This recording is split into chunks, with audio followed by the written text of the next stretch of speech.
Eyes Bleeding was directed by Rose Glass and it stars Kristen Stewart, Katie O'Brien, Ed Harris, and Dave Franco. And in this movie, a bodybuilder is strolling through a town while going to a competition. She runs into Kristen Stewart, who is the owner of a gym, and she begins a relationship with Kristen Stewart. And then she also gets a job working at a gun range run by Ed Harris, who just so happens to be Kristen Stewart's father in this movie. And basically, all their lives kind of entangle in a way that no one expected.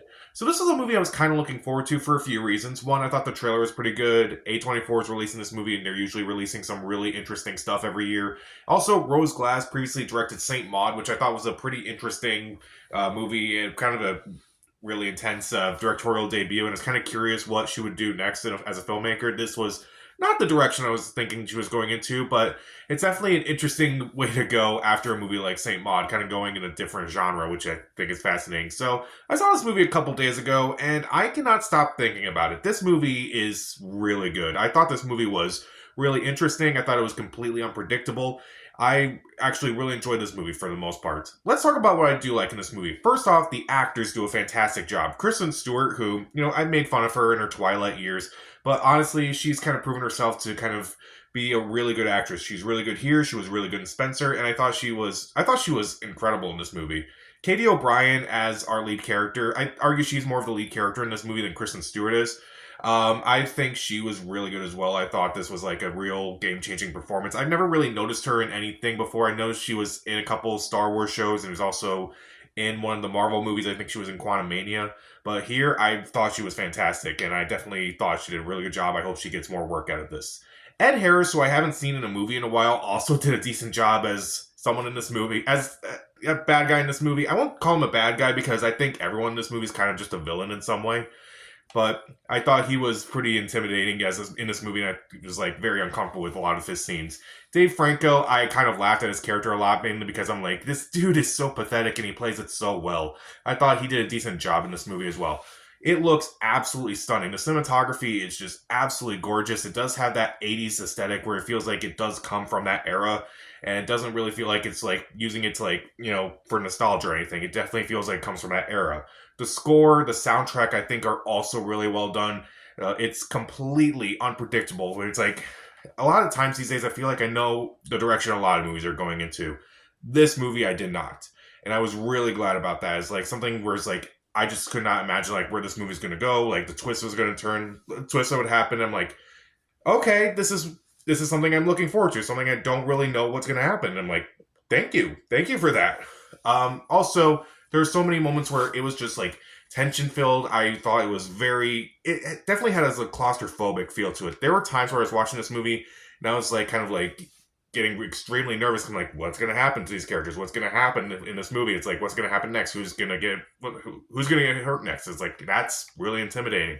There were times where I was watching this movie and honestly, I just had to look away and my body kind of just like kind of locked up at times. And I'm like, this is kind of what I want from a movie, strangely. Like, I kind of want that feeling where it's like, hey, I'm actually feeling something while watching it. And it's like, at least this movie, this is supposed to be like, tension heavy and supposed to be like, unpredictable and such.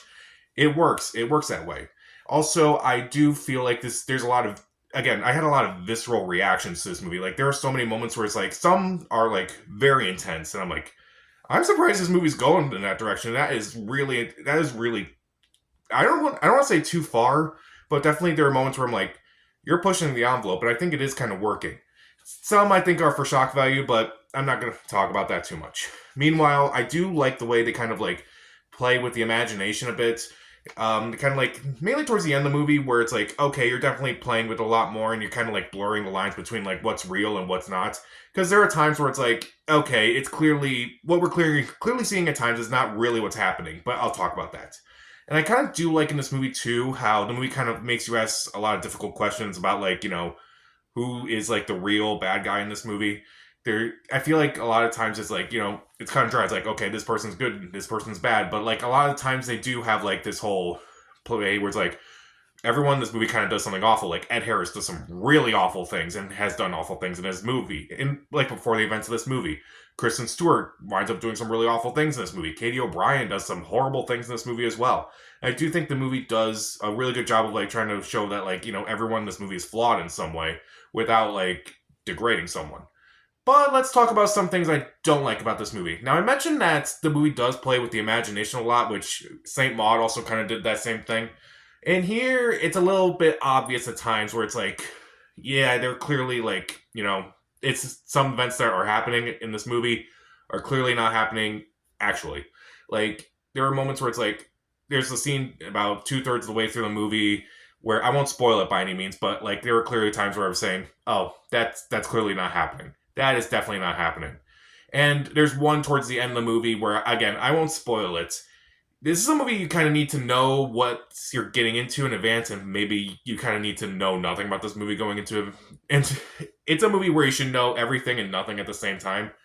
But anyway, there's a scene towards the end of the movie, which I won't spoil, but it's like, it's clearly obvious that it's not actually happening in that way. You kind of like thinking about like what is actually happening in those scenes. I do think that is really well done, but there's sometimes where I'm just kind of like, I kind of lose a little bit of tension because like, I can tell that some things that are happening on screen aren't actually what's happening, if that makes any sense. And I do think there are a couple pacing issues in this movie. Like, the movie is not 2 hours. The movie's a little between hour and a half and 2 hours long. You can kind of feel it at times. Like, I feel like they maybe should, like, pick up the pace a little bit and maybe decide on an ending. But the ending they do go with is an interesting one. But it definitely feels like they kind of, like, try to throw in as many endings as they could to try to figure out, like, how to end this movie. But I'm not going to deny that I thought about this movie a lot since seeing it a couple days ago. I do think Love Lies Bleeding has a lot of good aspects to it. The acting is fantastic. The cinematography is great. The score and soundtrack are really good. The unpredictable nature, the tension-filled moments, the visceral moments of this movie are fantastic. And again, I do like the way it kind of plays with imagination, kind of makes you think throughout the entire movie. But there are some visuals that kind of don't work. There are some moments where it's like the whole imagination thing kind of doesn't really work out too well. And some pacing issues kind of keep this movie from being perfect. But in a year where a lot of movies so far have either disappointed me or just kind of left me bored, I'll take a movie that just surprises me over any of those movies. And Love Lies Bleeding does that. I'll give Love Lies Bleeding 3.5 out of 4 stars. See it. So, what's your favorite A24 movie? Comment down below, subscribe to the channel. This is Pat, and stay safe.